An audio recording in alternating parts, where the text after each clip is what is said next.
search teams looking for Pancho, the missing tiger, say they're now hoping to find him using a helicopter. Okay, ladies and gentlemen, well, I think it's time to get started here. I want to welcome you all to the another webinar from IPS. It's been a while since we've actually done one. We decided that it was a little bit difficult for people to get online, but to be honest, it's the way of the future. It's very, very popular in America, England, and Australia, and we figured that we're going to really get it going, particularly from a South African perspective, and get that information and that knowledge out there so that you can enjoy it. I am sitting here as very kind hosts of Private Property. I'm down in Durban doing some business down here today, and I'm actually looking out at one of the most magnificent sunsets out over the Durban coastline. I was hoping to be broadcasting to you from the Oyster Box with the sea behind me, but it was a little bit unpractical, and I think the tourists would have been looking at me a little bit funny sitting with all the camera equipment and the laptops. But here I am from Durban live, and if you've got any questions, just so that you can see here, I just want to go to the full screen basically.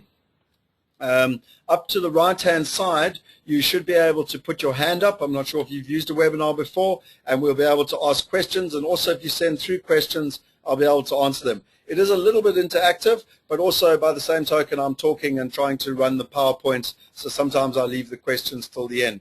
But without further ado, let's get on to some of the exciting things. I mean, you can see here, I've got my flag in the back corner. Everyone in South Africa, all 48 million, we've had one of the most incredible times ever. And you know what I think is most incredible about the whole experience? We not only astonished the world, we astonished ourselves. We never believed that we would be able to pull it off as well as we did. But what impact has the World Cup actually had? What impact has it had on the country? And most importantly, in terms of our sector, what impact has it had on the property market? That is what we're here to discuss tonight. So let's get going. I'm going to move us over to the PowerPoint presentation. You can see here a little picture there of the final stadium, Joburg Soccer Stadium.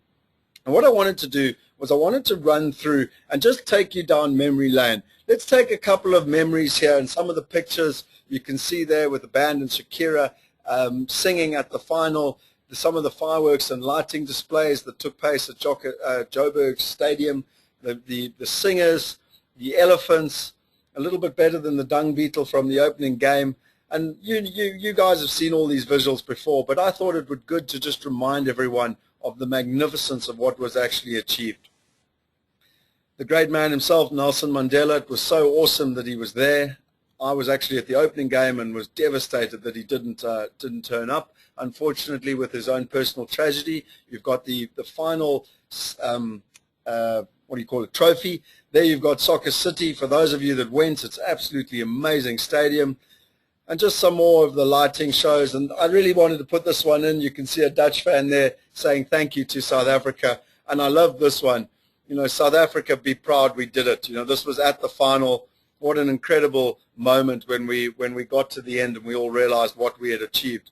And then this picture here, I thought I might as well show you. I went to all three of the South African games. That's me there dressed in my Zulu outfit with my makarapa and my Zulu hat. I had a spear and a vuvuzela. And this was actually a family that I took a picture with outside the Pretoria Stadium, that I was so impressed with the level of detail that they went to in terms of supporting the Bafana team.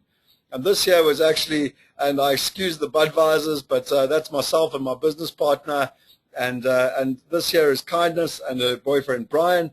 And they actually came and joined us for the game in Pretoria, where IPS gave away 2 tickets to come and experience the joy. So, you know, I thought we'd just get started with some of the action and what actually happened with some of the pictures and bring back some of the memories. But let's start getting into the nitty-gritty. Why are you here? Just take 30 seconds and write down why you're here.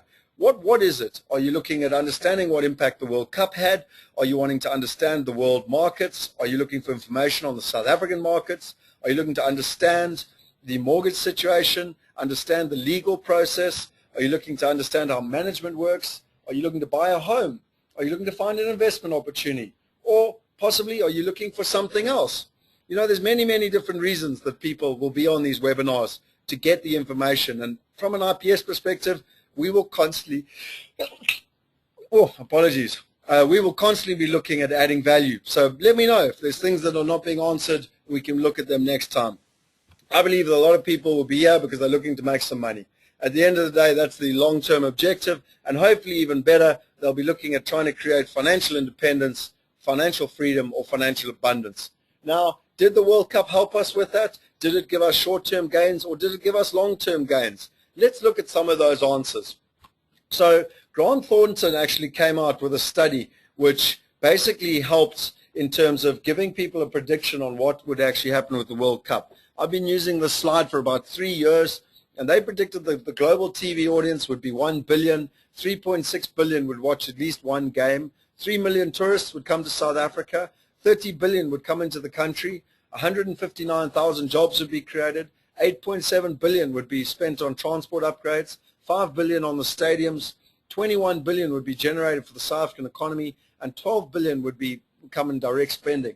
Now, you must understand with regards to Grant Thornton, this was also prior to the global financial crisis. So let's actually see what did happen during this time. Those were the predictions. These were the actuals. The country spent 33 billion rand in terms of setting up with regards to the World Cup and its infrastructure.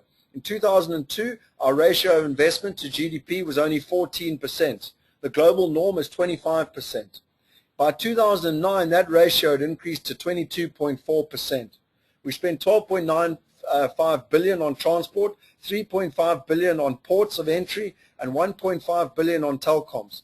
In other words, the network infrastructure made up more than half of the World Cup spend.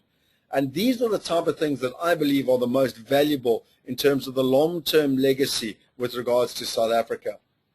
The transport spending in the last 3 years has actually clocked 82 billion rand, according to Sanlam Private Investments. Now, using the multiplier effect of government spending on the network infrastructure, you normally work on 2 to 3 times. This means that for every rand you spend, your long-term return in terms of economic growth is double to triple what you've actually spent. So based on the fact that we spent 87 billion rand on our network infrastructure, it'll actually be worth more than 200 billion rand to the country. And these are the type of critical things that for me are so important. Because of the World Cup, we now have the Gautrain. I live in Joburg. It's absolutely sensational. We've got wider highways. We've got improved broadband. We could still do better on the broadband, let's be honest. We've got a bus transport system, and we've also got world-class airports. It's all amazing to think that the preparation only started in 2007, and we basically achieved all of this within 3 years. But you know, for many years I gave presentations around England and Ireland on what the impact was with regards to the World Cup. And the thing I found fascinating, there were so many negative people overseas. They constantly told me that we wouldn't be ready. They said that it would be taken away from us and it would be given to Australia. But you know, I had faith. Us South Africans mark a plan. And I said, even if it was the 11th hour on the night before that we started and we were putting the last chair in, we would be ready. Well, as I said, we surprised ourselves. We were not only ready, but we pulled off an absolutely magnificent event. Now, if I go back to the PowerPoint, you can see there that we've developed a world-class tourism industry and put South Africa on the map for investment and trade. They reckon that over 700 million people watched the final alone. OR Tambo International Airport now processes over 4,000 passengers per hour. As I said, 33 billion was spent on the World Cup, and yet that's 1.5% of the total government spend over the last 3 years. We created 130,000 jobs building the stadiums, 3,300 jobs in the telecoms, 116,000 in hospitality, and over 100,000 in safety and security. A fact that I got here was that 210 new sommeliers have been trained. I've got no idea what a sommelier is. If someone could please tell me. They reckon 373,000 visitors were expected to stay at least 8 days and spend 30,000 rand. So that meant that the total tourist spend was in the region of 8.8 billion. Now, if you remember back to Grant Thornton, those numbers are slightly less than what was expected. But I've also got a number of associates in the different markets, and Rich Marshall owns and runs a company called Knox Rentals. They specialize in luxury accommodation on the V&A waterfront and in Camps Bay. And I asked him for updates as to what they experienced over the World Cup. In total, there were approximately 350,000 tourists who made the trip. They were originally expecting up to 500,000. However, the spend of these 350,000 was actually more than they anticipated for the entire 500,000. According to Martine from the Homecoming Revolution, 77,000 South Africans actually came back to South Africa during the World Cup period when they didn't actually live here. And she said they had tremendous response from South Africans overseas who were hell of a homesick and really wishing that they could have been part of this experience. The occupancy in Johannesburg was up to 85%. In Cape Town it was 55%, and in Durban it was 50%. They reckon that 9 out of 10 tourists left the country saying that they would recommend South Africa to their friends and family. But the greatest thing, according to Rich Marshall, was that the tourism infrastructure has really been boosted. There's been a lot of hotel room beds that have been provided, and that means that over the next couple of years there'll probably be a slowdown in terms of new developments. But hopefully we'll see a larger tourism season going forward. The whole hope of the industry is that this will improve the long-term gains of the tourism market and not just necessarily the short term. But a fact that I thought was absolutely amazing: 1% of people who watch the games make a decision to come back to South Africa in their life. So if 1% of people who watch the games comes to South Africa, it would increase our international tourists or international arrivals by 150%. That's the long-term legacy which we're looking at. Now, in terms of long-term rentals, I've got a lot of property in South Africa. There's a niche market that I rent out in the furnished apartments, sort of between 8 to about 13,000 Rand a month. And I was really, really concerned that what was actually going to happen with regards to the furnished apartments. They reckon in the region of 60,000 apartments was going to come back onto the market after the World Cup. And I believed it was not only going to dramatically impact the rental market, but more importantly, was going to dramatically impact the furnished apartment market. So what I did was we tracked it very, very closely, and I actually asked both the Joburg specialists as well as the Cape Town specialists to give me their view on what they had actually found with regards to lettings. Aubrey Etchells from Etchells & Young, one of the leading letting agencies in Johannesburg, said that their owners were very disappointed. They had held back their properties and in some cases did not make the money that they thought they would. She also said that what they're finding is they're starting to get back all the stock now from their corporate owners. But on the whole, she said that not that much had changed. And I think that is very, very encouraging and not quite the doomsday scenarios that I thought might be happening in terms of oversupply. In terms of David Beattie wrote me a long email, and I apologize for the small writing, but I wanted to put down what he actually wrote. David Beattie owns and runs Chorus Letting. It's one of the leading letting agencies in Cape Town. He basically said that the World Cup ended up being generally a non-event rental-wise. Very interesting when you consider he's based in Cape Town. He said 1.5% of their clients actually took their properties off the market, but most didn't get the results. So exactly the same as what Aubrey said. They had one client in Greenpoint Main Road, which is right opposite the Greenpoint Stadium, which was fully furnished, and they only actually let it out for 2 days in June. So his general feedback was that the investment looking and targeting the World Cup didn't actually work. Also, the type of fan that was coming out tended to be more the cheaper and working class person, and they didn't want to stay up in upmarket fancy accommodation, particularly not at the prices that match and some of their compatriots were trying to rent it out. I mean, there's an example here of a property in Bishop's Court that was 35,000 Rand a day, and they didn't let it out for 1 day using one of the local national players. We all know, some of the big companies got involved. But I mean, to be honest, between Match and some of those big players, it was a resounding disappointment, with most of the properties actually being given back before the World Cup even started. He said that they're now getting a trickle of furnished stock back onto their books for long-term rental, but that the whole thing might slightly change the structure of the rental market, with more fully furnished properties being available for the long term than in the past. But as I said, the shock and horror that I had in terms of the long-term projections haven't actually come to fruition. In terms of the general tenant market, the tenants basically tended to renew their leases in the months before the World Cup, and so it was very difficult to find stock. Now there's generally fewer tenants than the usual at this time. They've also found that during the start of the World Cup, the tenant demand has slowed significantly as opposed to the beginning of the year, where finding tenants is far more of a challenge. Rents as a result have come down slightly at the beginning of the year. There was the most favorable rent increases in a number of years, but at present rents have definitely slowed down, and we are struggling to find consistent push in terms of the higher rental. So hopefully that gives you a really good indication. For me, I'm a biggest believer that when it comes to property, it's all about the rentals and finding the right tenants and having the right property. And so, the World Cup, when one looks at it, one had to be very careful in terms of what the long-term trends were. And that was why I went both in terms of the short-term letting as well as the long-term letting. So, but I think the most important thing was that for 4 or 5 years, I actually traveled around UK and Ireland and did presentations on what impact South Africa was going to have. And I said to people that I believe that the British press would be, and all the press around the world would be focusing from Cape Town. They would have Table Mountain in the background, and the rest of the world would not only see the beauty of South Africa, but then when they heard about the experiences that the people had, they would really fall in love with the country. And you can imagine my excitement. I think it was the week of the semi-finals. And here I actually got a picture with my own camera of a BBC reporter reporting live from Cape Town with the magnificent Table Mountain as his backdrop. And for me, that is just, it epitomizes what the World Cup was about. It epitomizes the PR that this country's got.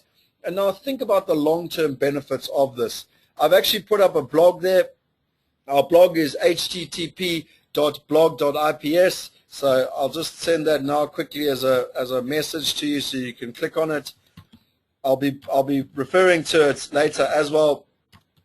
If you go there, you'll see there's a lot of reports there in terms of the impact that the PR had with regards to the country. There's a fantastic article there by the Sunday Telegraph about people realizing what has actually happened in this country. There was actually a talk about a trader from London who his friend came out and he wasn't sure if he was going to be murdered or kidnapped. And when his friend got back, he said he'd had one of the best weeks of his life. And the guy just said, I really missed out and I wish I'd gone. There was a fantastic report from the Business Day that said the Americans and people around the world were sitting and seeing these magnificent stadiums and thinking to themselves, well, these stadiums are actually better than the ones we've got in our country. There were actually reports of how the stock markets went up, even in Ghana.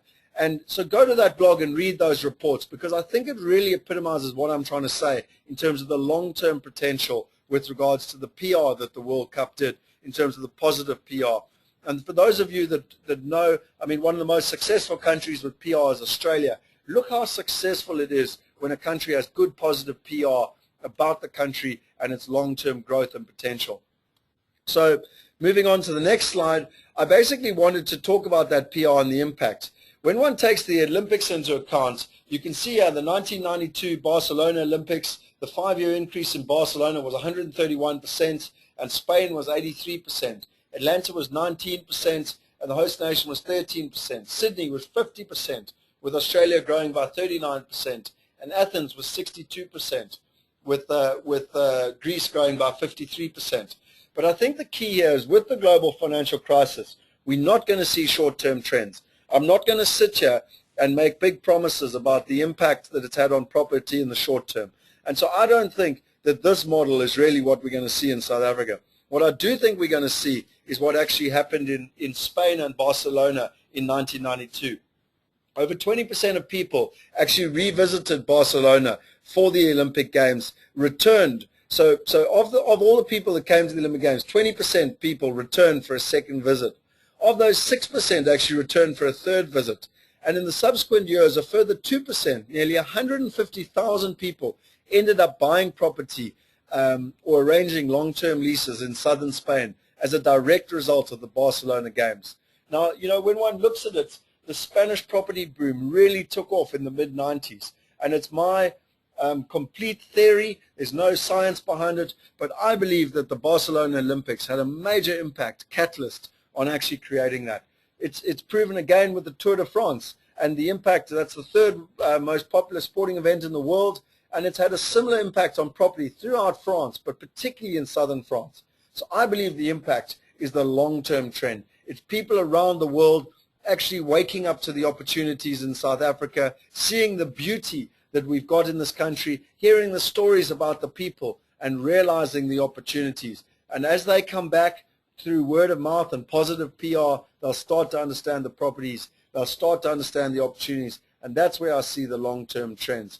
But I think the most important thing for me was actually that less than 1% of property in South Africa is actually owned by foreigners. So it's not the foreigners that impact the market. For me, it was the South Africans and them believing in the country, creating an attitude of positivity. You know, when one is actually dealing with a lot of uncertainty at the moment, and there was a fantastic article I read by Ian Fife, who's the editor of the property section of the Financial Mail, and he said, how do we deal with this uncertainty? He said, through knowledge, by concentrating on the actual realities of the market that we operate. An index is a theoretical figure. A transaction is a concrete and specific. If you know how property actually works, we know that it remains the biggest store of wealth in the world for ordinary people.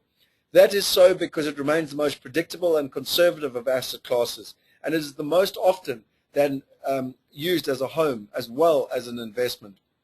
Now, the reason I brought that up is that in my opinion, when one looks at it and when one takes into account the World Cup, the short-term aspects were fantastic. It's made us all feel hell of a good. It's made us all feel hell of a proud. It's made us all really believe in what can be achieved in this country.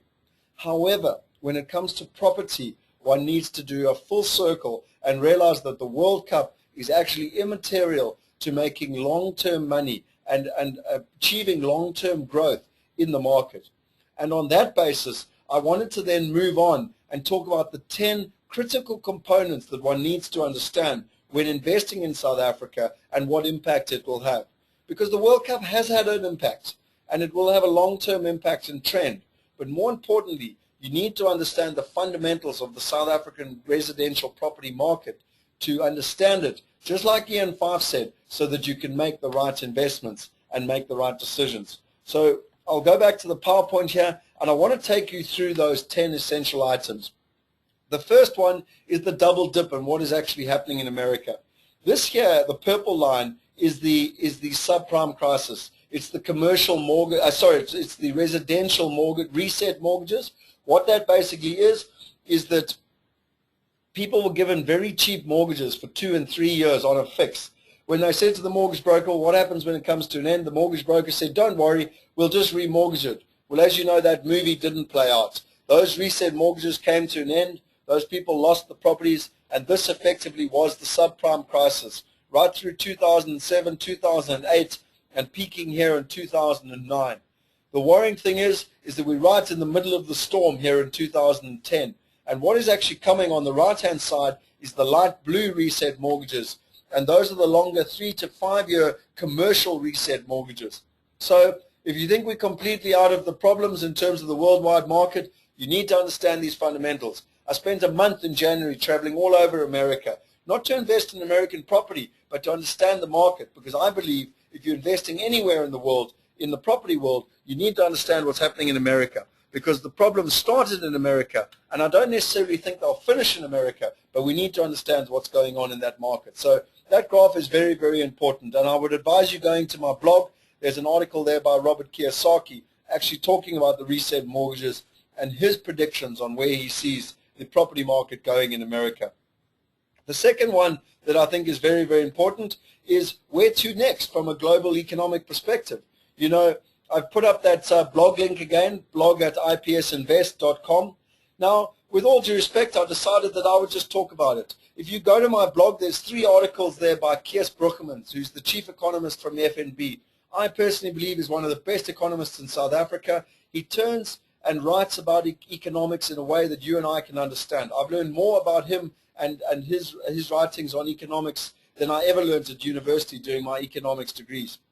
So when you go to that and you read those articles, at the end of the day, at the moment, there's a tremendous split view. Some people think we're going into the double dip. I attended a presentation 3 weeks ago at the Gibbs MBA class, and they reckoned, there were 3 economists, they reckoned there was more than a 50% chance that we would go back into recession and have another double dip. When you read Kees Bruggemans' articles, he's a lot more bullish. He believes that's not happening. He believes that we slowly are emerging and that a lot of the troubles that are starting to work their way out. They've stress tested the banks in Europe, and only 5 of the smaller banks actually failed those stress tests. The market is starting to recover. People are starting to feel more confident. But you know, at the end of the day, there's no one in the world that can with absolute surety guarantee anything. So I would highly recommend going and reading that blog, reading what Kees Bruggemans has to say about China, what he has to say about Brazil, because it's very interesting. You know, in China, they've actually just halted people being able to buy investment property because they were worried about a property boom, and they wanted to control it. So, you know, there's a tremendous amount going on, and he talks about Africa and the impact that it'll have on Africa with regards to our country and the resources. And that, for me, is what is more important, because that is what will benefit or have problems with regards to the long-term trends. So that's really the global economy. In terms of the global property market, I've explained to you what's happening in America. I think that there's still a lot of trouble in America. I think there's great opportunity in America, but one has to be very careful in the American market. In the UK from peak to trough lost about 15%. In London, as an example, it's already recovered by 17%. The one thing that concerns me is that it has now fully recovered, and that's not necessarily pricing in some of the risk that still is there with the contagion risk in terms of Europe. Australia last year was the only market and only country not to go into recession in the G20. Their property market actually grew by 8.6% across the whole country. Places like Melbourne actually grew by 17%. So they very much have bucked the trend. And then one looks at it, but Australia is in a rising interest rate cycle, and so that growth is starting to slow. South Africa, very interesting. We're an emerging economy. Brazil, another emerging economy. There's an emerging middle class that's having a huge impact, and there's great opportunities in these markets. But there's also quite a bit of risk, and the big thing is that we are very, very susceptible to what happens in the rest of the world, and that's why those articles on Kees Bruggeman are so important. In terms of our South African economy, we had the worst decline, 1.5% to 2% in 2009. It was the worst one since 1992, and that was after growing by 3.1% in 2008. Our budget deficit reached 8% of GDP, and that was compared with plus 1% in 2008. We have been supported by the Asian growth. We've been a lot more resilient, and the 400 billion that's actually been spent on infrastructure over the next 10 years has had a huge impact on maintaining the economy. Our interest rates have dropped from 15.5% to 10.5%, but unfortunately through the global financial crisis, we lost over 1 million jobs, or roughly 10%. From a political perspective, there's been big changes. We've had a complete change from Manuel Mboweni and Thabo Mbeki, and a policy mindset change to Zuma, Gordon, and Marcus, and they changed in November last year. There was quite a lot of uncertainty as to what they would do, but at the moment, it's stayed very much on par. There's problems with service delivery and nationalization and the xenophobic issues that have reared their head a little bit again after the World Cup. And I think really, you know, that is a little bit of the instability that is actually showing itself. But on the whole, politically and economically, I think the country is sound, and I think the World Cup had a big impact to play. Everyone's feeling a hell of a lot more unified. In terms of the South African property market, the nominal growth in 2008 was 3.7%. The nominal growth in 2009 was minus 3.5%, with the real growth, that's including inflation, being down by 8 to 10%. Affordability improved because prices were coming down, but unfortunately most households still can't take advantage because they're battling to get access to financing from the bank. The transactions have improved this year after the low of August 2009, and we've seen a steady improvement all through the year. We're expecting a nominal growth this year of around 3%, but a real growth a negative growth of around minus 3%, and that's because of inflation. 14% of buyers are actually first-time buyers, and the buy-to-let market is now down to around 11%. The reason for people selling, downscaling is the most important part, 34%. Immigration is only 8%, but it's taking up to 21 weeks and 1 day to sell their property. I think the most prevalent thing that I wanted to talk about a little bit is that there's a lot of pain from the banks. The banks, I believe, are holding a number of the stories back. I believe there's a lot of property still on the market. You would have seen last Thursday, RPS launched a new website for repossessed properties and owners that are struggling. I think that 18 months now from the global financial crisis, some people are still in a hell of a lot of trouble, and you know, they were hoping it would go away quickly. I think there's great opportunities in the market, and also believe it's win-win. You know, if someone's struggling and they're going to get blacklisted and you can help them sell their property quickly to a buyer who's getting significant value, both parties are benefiting dramatically. And I really believe that for the next year or so, even possibly slightly longer, the real opportunities will be cherry picking the right type of properties around the country, both in residential and in commercial. So in terms of what one's actually looking at, in terms of South African property, the long-term fundamentals for me are what's important. There's 12 to 13 million homes in this country. 5 to 6 million of them are bankable stocks, or stock that the banks will actually give mortgages. They're building roughly 60,000 units per year and about 40,000 units of affordable properties. However, we need over 200,000 homes. There's been a slowdown, and this is because of the interest rates rising and also because of the global financial crisis. But most importantly, building activity has actually dropped by 44.9%. And this is because of the affordability problems, interest rates, building prices, land prices, and the economy. And also because the banks aren't lending to the individual buyers. On the supply side, there's also been problems with municipalities, planning, bulk services, and electricity. Now, the simple laws of supply and demand tell me that over the next couple of years, the property will maintain because the fundamentals are right. The demand continues to increase and the supply cannot keep up. And while that gap gets wider and wider, it really provides a fantastic opportunity within the country. In terms of the long term, because when you're investing in property, you should always be looking at the long-term trends. Robert Kiyosaki said in his latest book, Conspiracy of the Rich, the easiest way to get rich is to follow the long-term trends.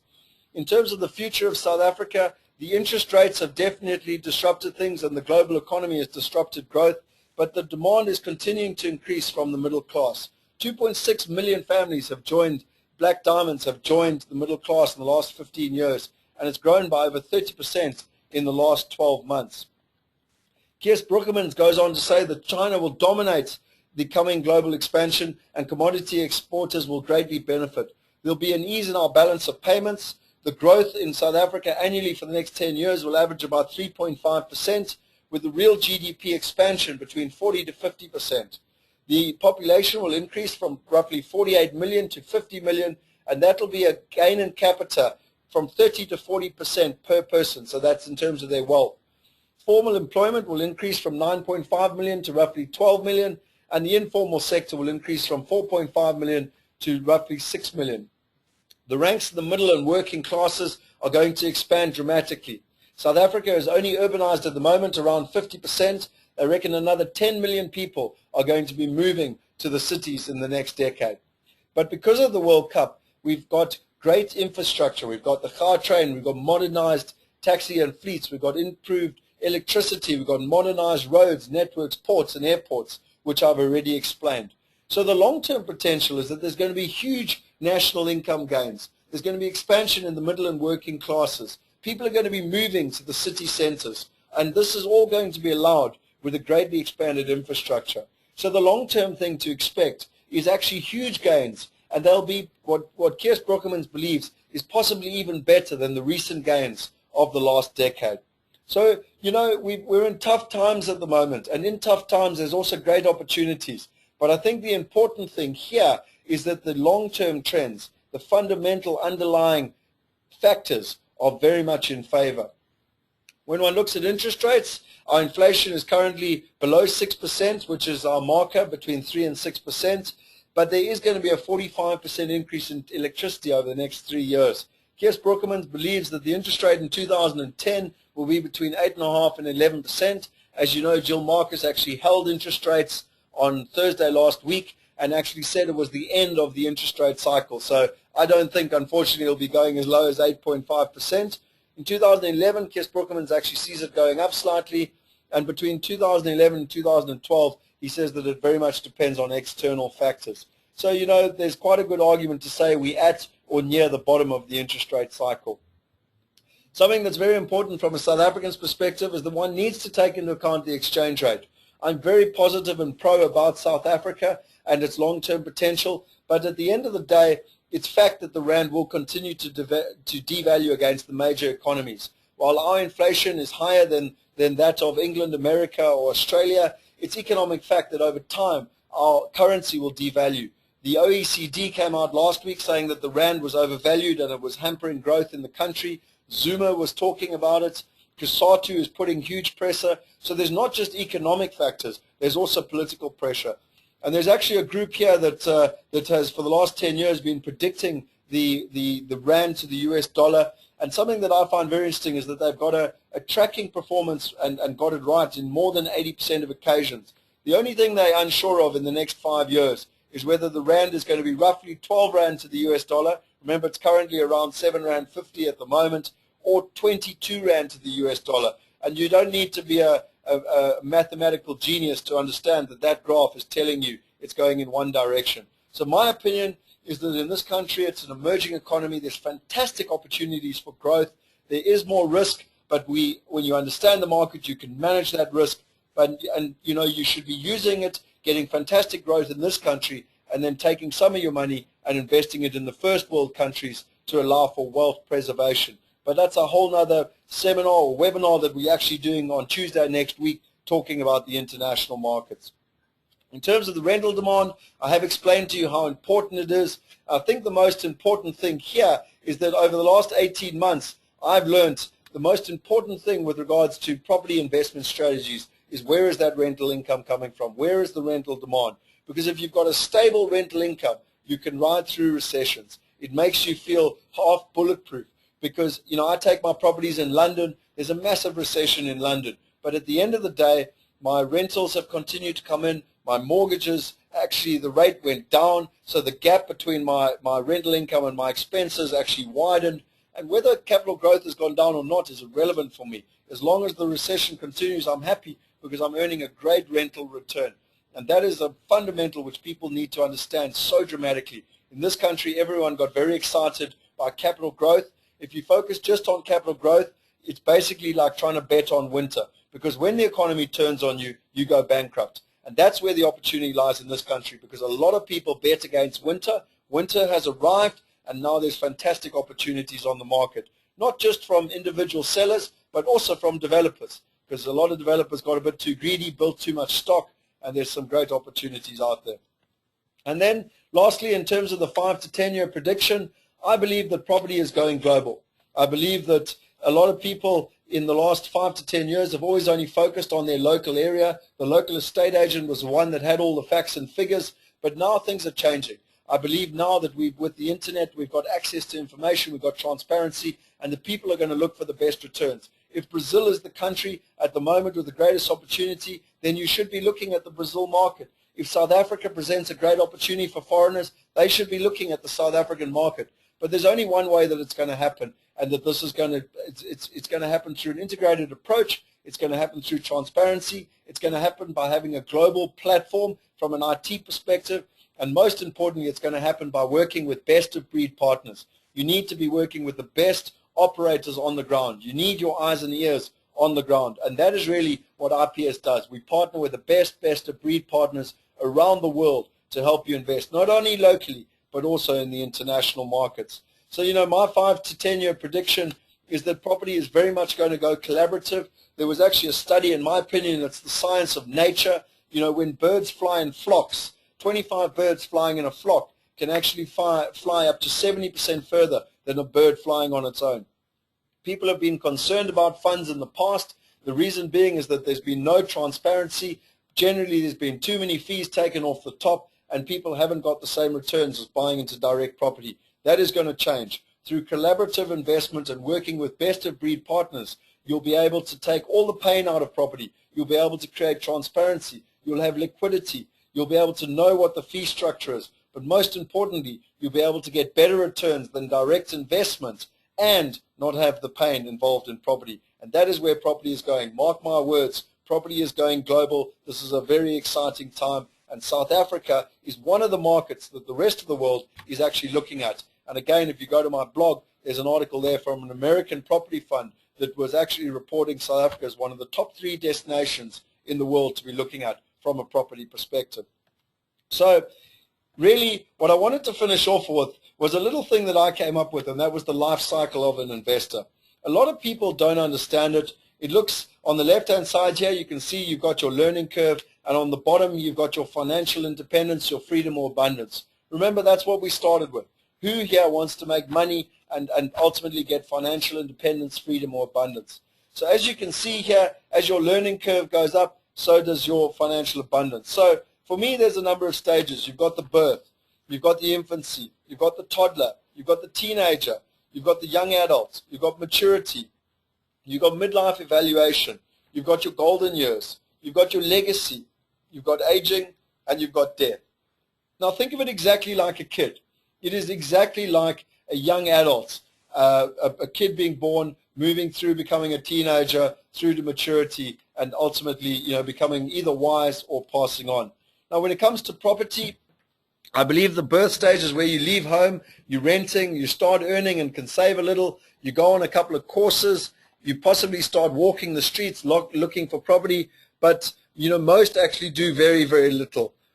Then you move to infancy, you look at buying your first home, and you have plenty of fear. You struggle with the purchase, you struggle with understanding the process, you waste lots of money in the process, you often don't buy very well, you don't have the right information, and ultimately you live very close to cash flow death, very like a young toddler. You could die at any minute. It's very tough to survive, and often you're actually asking your parents for support, maybe even helping you get a deposit or something along those lines. Then you move to toddler stage. This is where your first property is actually working, your residential, and so you get some confidence, and now you're looking to buy a second one. But you've got no systems in place, and you start to have cash flow issues because the properties, start eating up more and more of your property. You generally have less than 5 properties, you focused very much on capital growth, and you've got no structures in place. But you need to evolve, and that's where you evolve to a teenager. You now have a number of properties, and you really struggle to get finance. And because of this, you really start to focus on cash flow. You attend a number of courses. You start building business plans to ultimately be able to persuade the banks to lend you money. You start thinking laterally to succeed. You meet with tax and structuring experts. You start building a team of property professionals around you so that they can facilitate and help you. And you also start exploring international property and the commercial property market. Then you basically move on to young adults. You use some of that capital growth that you've got in your residential properties, and you either buy your first international property, which is cash flow positive, or you buy your first commercial property, which is cash flow positive. Everything you buy is in structures. You keep buying properties which are only cash flow positive. Now you're well over the capital growth phase, and you focus just on cash flow. You have a working formula which you continue to replicate, and most importantly, you have a team around you. Then you move to maturity, or what I call the zone. The banks view you as a sophisticated investor. You can leverage your assets and gain more properties. You have a reliable team. The deals come to you, basically. You have great cash flow. It's time-consuming, dealing with individual investments. So you look at doing bigger deals in consortiums and possibly using funds. And then, really, from there, you move on and you move to midlife evaluation. This is where property is becoming very time-consuming, and you wonder if you should sell and consolidate. You maintain what you have, or you move on to the aging process. So you either maintain what you have and move on to the aging, or you move on to the golden years. Just 2 seconds here. I just want to see quickly. Oh, someone answered and told me Somalia is a trained wine specialist who can work in restaurants. Thank you very much for that. That's interesting. Okay, so, sorry, just going back to the life cycle. Then your golden years, what I call the zone of knowledge and wealth creation. Here you're investing globally with best-of-breed partners to achieve maximum results. You need to work with young, energetic players because you no longer have the energy. But you leverage your knowledge, your assets, and your resources to take advantage of opportunities. An example of this is I met a gentleman in Cape Town. He was 84 years old. He built an entire warehousing thing focused on the film industry. He put in about R1 million. He made himself 3 million rand in 2.5 years, and he was 84 years old. But he worked with a bunch of youngsters in their 30s who didn't have the capital and were willing to do the legwork. If you don't move into the golden years, from there you can really move into legacy, which is a zone of fulfillment and contribution. You now live a life of financial freedom. You contribute to society, and you pass your inheritance on to the people that are close to you. So that's the best case scenario. Unfortunately, a lot of people don't do that. They move to aging. Most of their mortgages are interest only. Now as they're getting older, they can't remortgage. They have to start selling off their assets. You can actually see that their wealth is actually starting to diminish, and they start living off the cash flow. And so they're actually getting poorer and poorer as time goes on. And then finally, they move to death. And unfortunately here, this is where property is passed on in their personal name to the people in their will. They pay big death duties, which are left to those who receive the property, and often they can't afford it, and so they sell. My family history, we used to own a tremendous amount of land north of the Tugela in Natal, and unfortunately when my great-great-grandfather died, we had these death duties. The family couldn't afford it, and so we sold all the land. And that really is death. And you know, the tragedy is that most people buy one property, at best they get to toddler, they move straight to aging, and then down to death. And really what is really sad is that most of our parents, the sort of baby boom generation, those in their 60s and 70s now that are reaching retirement, they reckon 96% of them are reaching retirement without enough money for retirement. And the reason being is that they bought their house in birth, they bought their one house in infancy, they don't hold it in the right structure, and ultimately when they die, they go straight back to death. And this here is the wealth cycle. And the reason that they stay so down at the bottom here is the reason that 96% of them are retiring without enough money to actually survive. So the question is, how do you go from birth to legacy? There's only one way. It's through getting the right information and having the right partners, your team. And it basically draws a straight line between birth and legacy, which is the ultimate objective. If you don't have the right information and you don't have the right partners, then unfortunately, as I said, what tends to happen is you buy a property, you might even buy a few properties and get to toddler, but you don't move on, you don't move into the right structures, you don't buy a commercial property, you don't move into international property, and because of that, in a later stage, you basically move across to aging, and unfortunately, as I said, many of our parents' generation move directly to death. So ladies and gentlemen, in conclusion, 49% of the world's wealth is held in property. I maintain that I believe more of it would actually be held in property. It's just that so many people have so many frustrations with property, and that's where I believe in 5 to 10 years, through using IT, we are going to completely revolutionize the property industry because we'll be able to take away a lot of the pain. You might have seen this before, but I absolutely love it.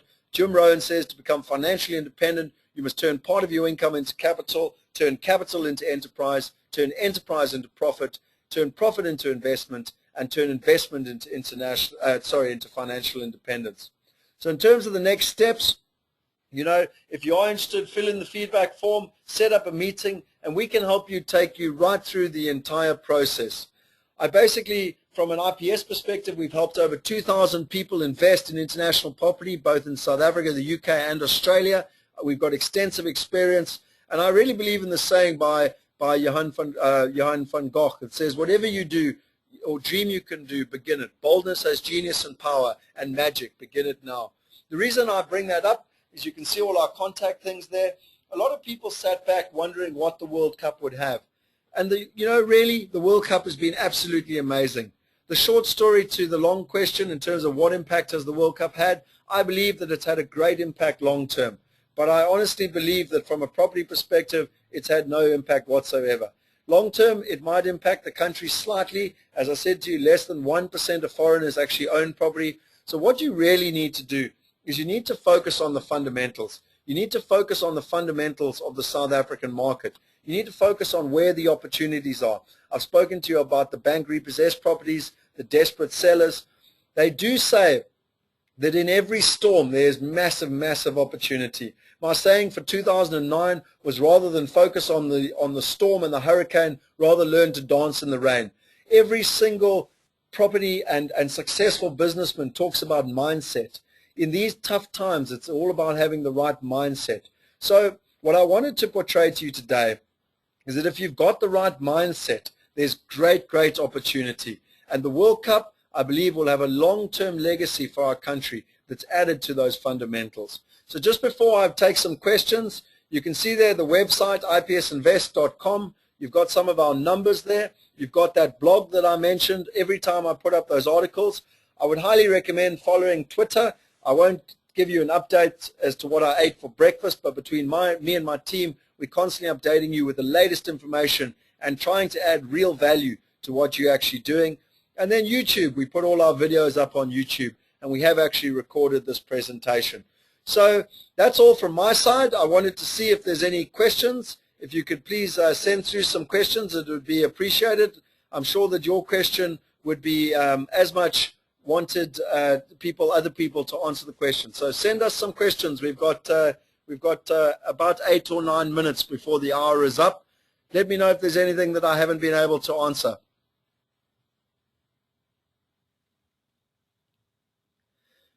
Okay, I've got a question from John here. John here has been asking, what sectors of the market have actually been impacted and where is the market at the moment?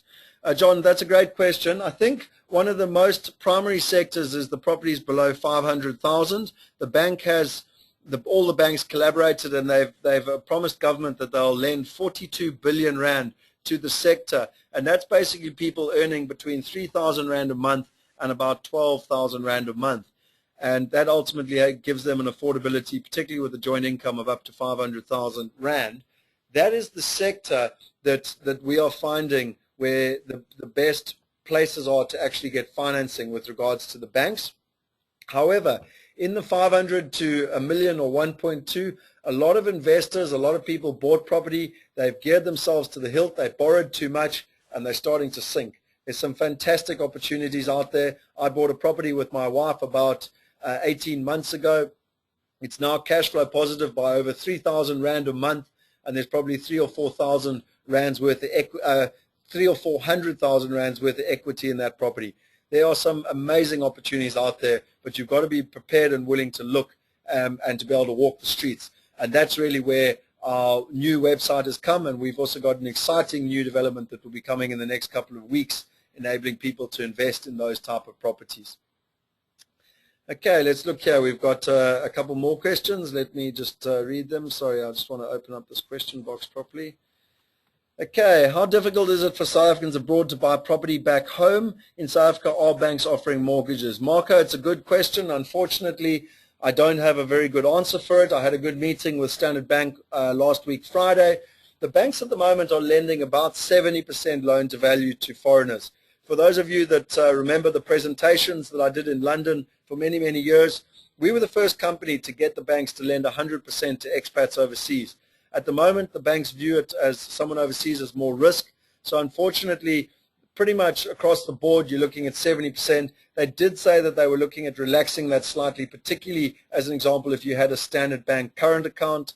We are working with ABSA as well, and particularly with their Barclays link. But to answer your question, at the moment, it is tough. It is tough, and that is one of the reasons that we're looking at setting up a joint collaboration property fund, because then you can take advantage of the opportunities but not have to rely on getting the financing yourself. We would be getting the financing in the structure for you. Bernd has asked me, how will the new Consumer Protection Act affect the rental market? Bernd, I'm not that aware of what you're talking about in terms of what it's actually looking at. I mean, look, the challenge you've got in this country is that tenants are very protected. The laws are very much in their perspective. I had a horrific story earlier this year where I locked a tenant out and she then went to the police and tried to have me arrested. The thing that really scared me was that the police were on the side of the tenant. She actually works for F&B Home Loans, so I went to see her boss, and as it happens, I've got a mortgage with F&B. So I said, look, we'll play a little game. As soon as she starts paying me my mortgage, my rent, I'll pay you your mortgage. And they were like, no, you've got to pay the mortgage. And I said, exactly. So I'd like you to discipline your own staff members. But to be honest, Bernd, it's a challenge. The key really is actually vetting the tenant up front, making sure that you're working with the right management agents. They're doing a lot of due diligence, and they're really protecting you and making sure you're putting the right tenants in your property up front. Rashid has asked me, is it a good time to sell an investment property to invest elsewhere?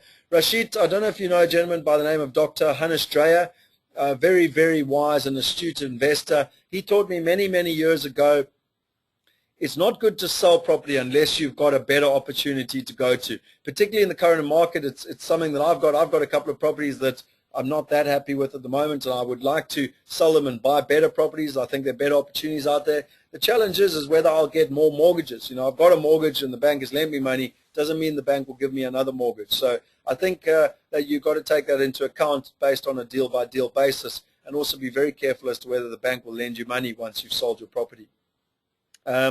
Andre Hugo has asked me, any comments on properties bought off plan between 2006 and 2009, specifically Cape Town? Current values appear to have dropped dramatically from the purchase price. Andre, it's a good question. I actually stayed in my 6th apartment last night, well, for the last 2 or 3 days for the very first time. I've also got an apartment in Palm Springs and Crimson, which I'm sure a number of our clients will be. And yes, you're right. The problem with off-plan developments around the world is that they've tended to be harder hit by the banks in terms of lending and criteria. I personally believe at the moment, unless you're a desperate seller and you really do need to sell, I believe it's better to hold on. I think in Cape Town, there's no construction. I work with all the big developers. There's virtually no residential properties coming into the market. And so it's going to take a little bit of time for the market to recover. It will be a supply and demand thing. And as soon as that actually starts to get into place, you'll actually find that those property prices will recover. As an example, it happened in Douglasdale in 2003. There were over 2,000 units on the market that were unlet in Douglasdale. And obviously a lot of investors were there. They were battling with rentals. They were battling with property price values. But, you know, those investors that held on now look back on 2003 with a very big smile on their face because their property has more than doubled. It's purely down to supply and demand, and it'll take a little bit of time. But the important thing is that nothing is being built in Cape Town. And we've seen that already with the rental demand. The rental demand is increasing, and that's what I said in terms of what we actually had from Chorus and their figures. So, yeah, certainly my investment properties I'll be holding on to for the foreseeable future, definitely for the next 12 to 18 months, in my opinion. Are there any more questions, ladies and gentlemen? There's some fantastic questions there. We've got another 2 or 3 minutes if anyone else wanted to send anything through which was of value to them. Right, it looks like we've got no more questions coming. I wanted to thank everyone for coming on the call tonight. I hope it's been of value. I'd like to thank Private Property for hosting me here in their head office in Durban. They continue to do fantastic things in the property market here in South Africa, with Justin Clark championing that company. I'd like to thank the people, Martine from the Homecoming Revolution, Richard Marshall from Knox Rentals, David Beattie from Chorus, and Aubrey Etchels from Etchels & Young on giving us all the update. And finally, I'd like to thank my team who've worked very hard to help me find all these facts and figures. I'm sure you're aware that at the moment the real facts and figures haven't come out on the World Cup, and so we had to do all the research ourselves and actually find them. So thanks to my team for finding that information. And then lastly, but most importantly, thank you to everyone for coming on. I hope it's been of value. You will see my email come up after this. Please send me comments. You know, these webinars, we're going to be running 2 of them a month. The more we communicate, the more I understand what you're looking for, the more value we'll be able to add to you. So if there are no more questions, that's me signing off from Durban. Thank you so much for your time this evening. I look forward to talking to you again. Good night.